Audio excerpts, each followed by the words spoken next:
All right, so this video is going to be about flowcharts. Okay, so basically what we're doing is we are taking our statement. So if we say that this triangle um, is congruent, let's just pretend that it's congruent like this, right?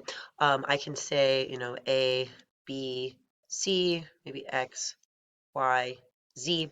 So I see that this has a side in common, this has a side in common, another side, and then the third and third side. So we have our reasoning is side, side, side congruency, and then we can write our statement, and then triangle, A, B, C would match up, and then A, notice it's in between the 1 and the 3, so that's going to match up with 1 and the 3 with the X. B matches up with 1 and 2, so that would be C, and then Y. So we are going to look at flowcharts, and basically we are going to put down in words why this truly is side, side, side. Okay, so you're going to follow along in the packet that you received in class. We're going to kind of fill it out together for the most part. There will be a couple problems that I want you guys to try on your own, but hopefully after a few examples, you'll see what I mean. So here's our first example, right? So again, use the given information to fill in the flowchart and provide each proof, okay? So the given information is that BC is congruent to DC. So notice here, BC, I already have a tick mark, okay? And DC, I already have a tick mark there, right?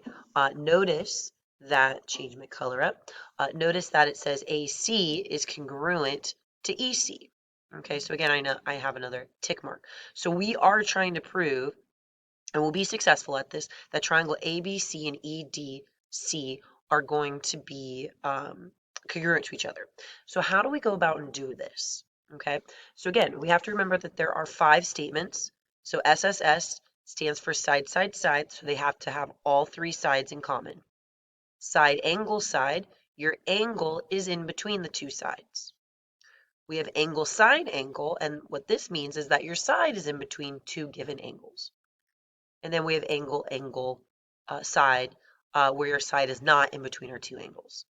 And last but not least, HL stands for hypotenuse leg. So not only do you have to have a right angle, right, you have to have your hypotenuse right there and your leg in common with the other triangle. So we rarely use hypotenuse leg. We usually use one of the 4 given to us.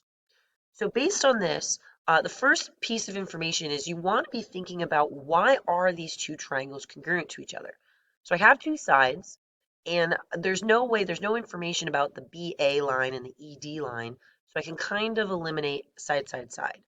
So side, angle, side, I do have 2 sides in common, and the angle would have to be in between. So it'd have to be, change the color, it'd have to be this angle right here and this angle right here. And these could be congruent because these are your vertical angles.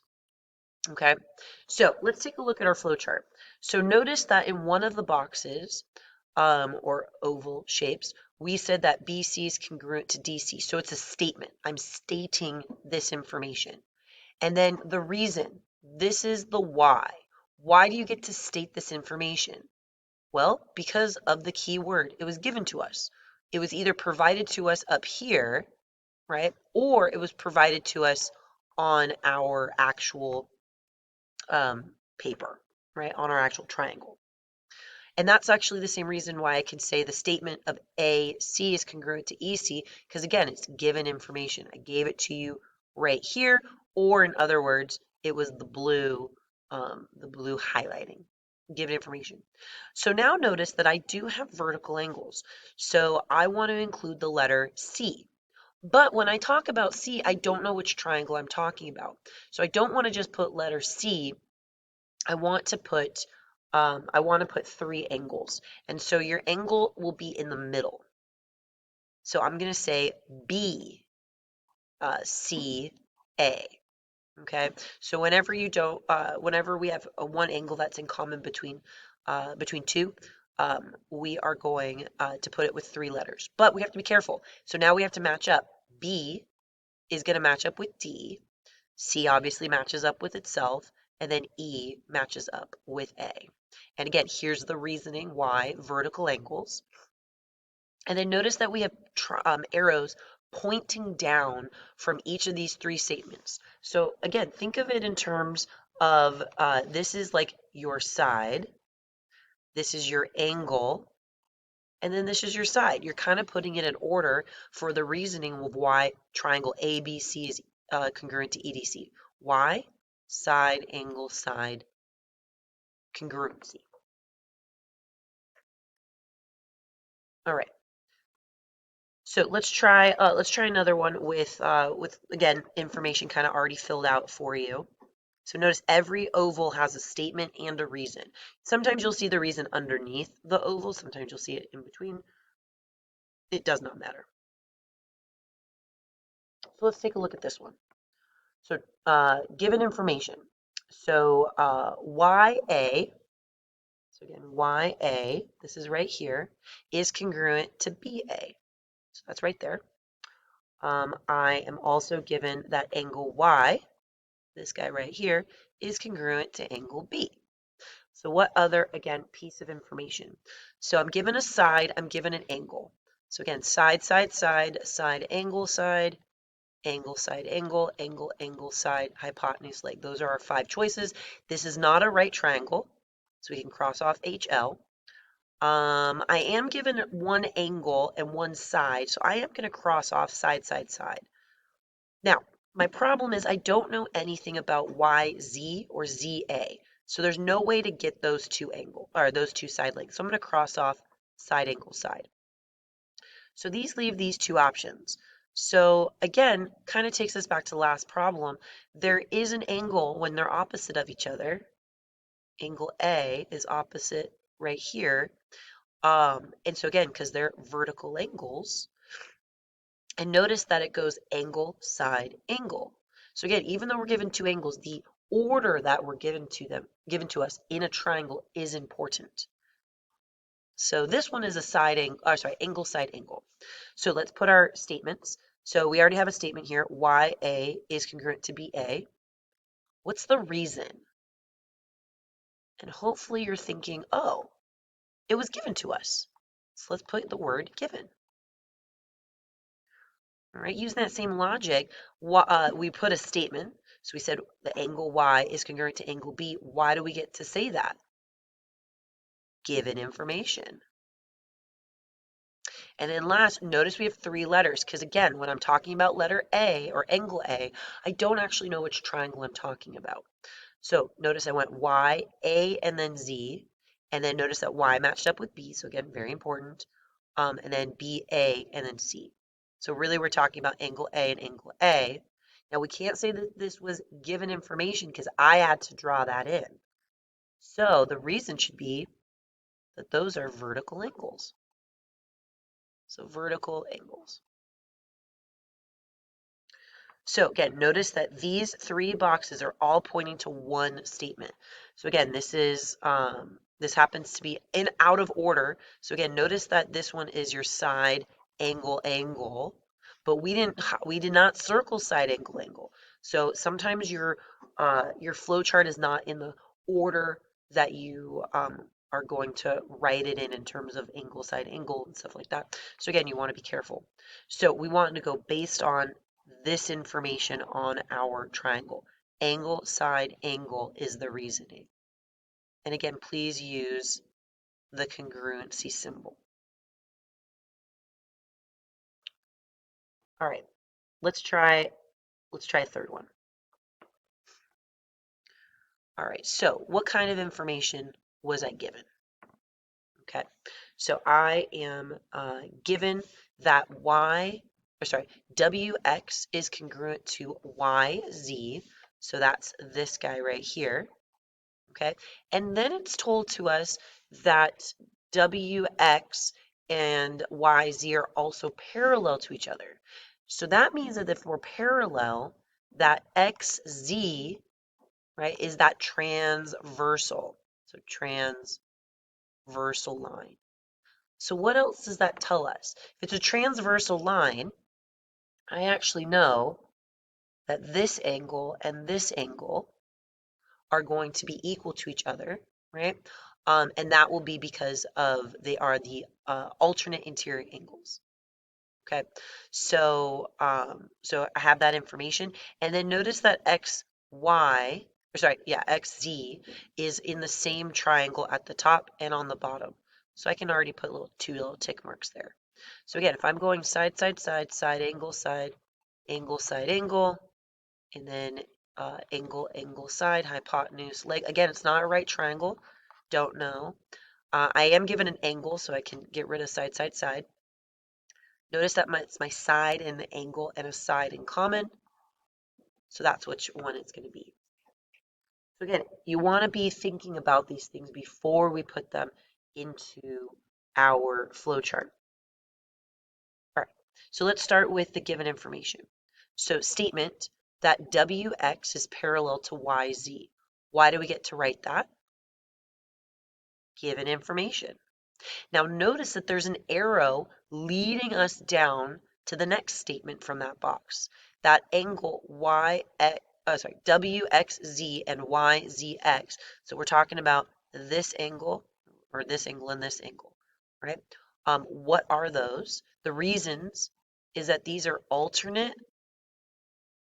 interior angles. And alternate interior angles, when they are crossed, when a transversal line is crossed by two parallel lines, then alternate interior angles are congruent. But we can just write alternate interior angles. Okay. So notice that that arrow is not pointing to anything else because those parallel lines don't tell us anything else. What else was given to us? This was given to us. That WX was congruent to YZ. And then the last statement that we had was this guy right here, that XY is congruent to YX, again, reflexive property, or we can say segment is congruent to self. That means the same exact thing, reflexive property or segment congruent to self. So notice that these three boxes, this one, and this one, all have arrows pointing down to our final statement.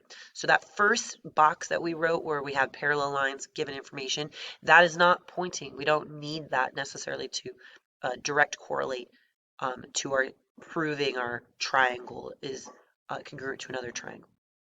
Again, why do we get to say that? Side, angle, side, congruency. All right, let's try number 4.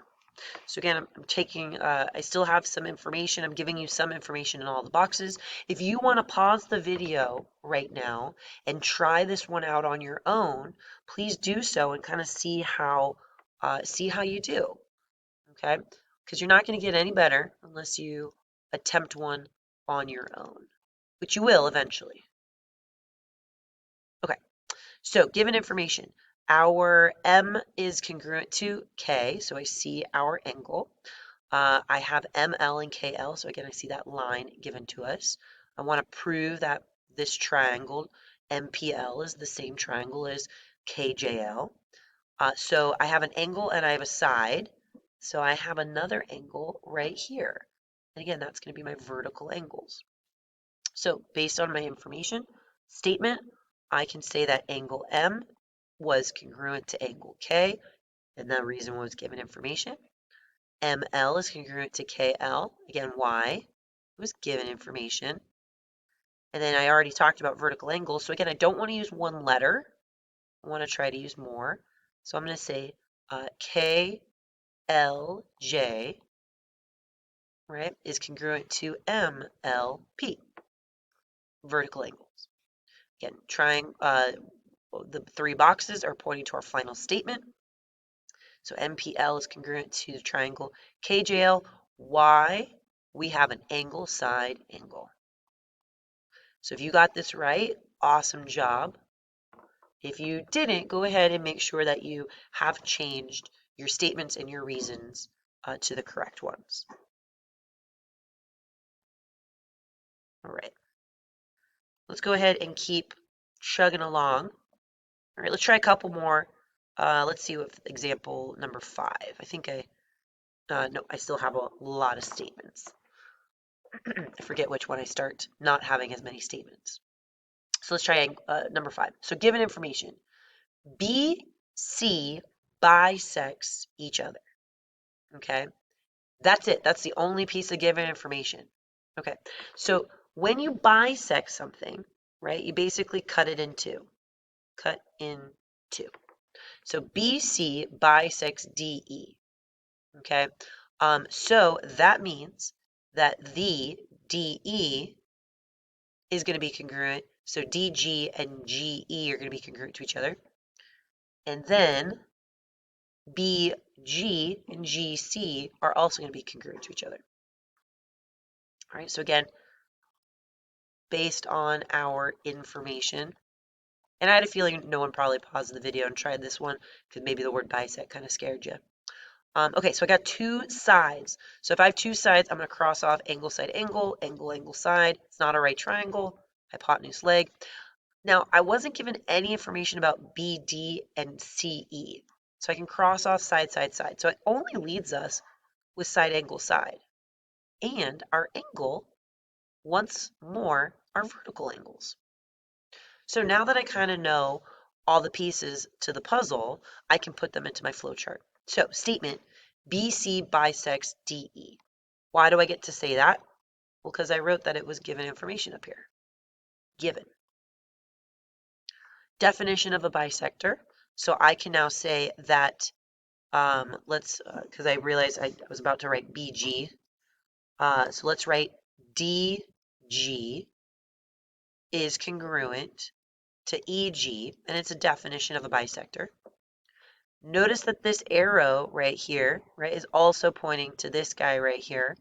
So that means that those two pieces of information, they're probably going to have the same reasoning. So definition of a bisector. So BG and CG. And then last but not least, angle G. But again, I want to use more than one letter because I don't know which triangle I'm talking about. So I'll say BGD is congruent to angle CGE. G. And again, why do I get to say that? Vertical angles. So again, notice that my flowchart already had side, angle, side in there. So we go ahead, write our statement this time. And our statement is what we wanted to prove, which we did. Triangle BDG is congruent to triangle CEG. And that's it. All right, let's try one more together, and then I'm going to let you guys try the last two on your own. Okay, so here's our given information. NO is congruent to NQ.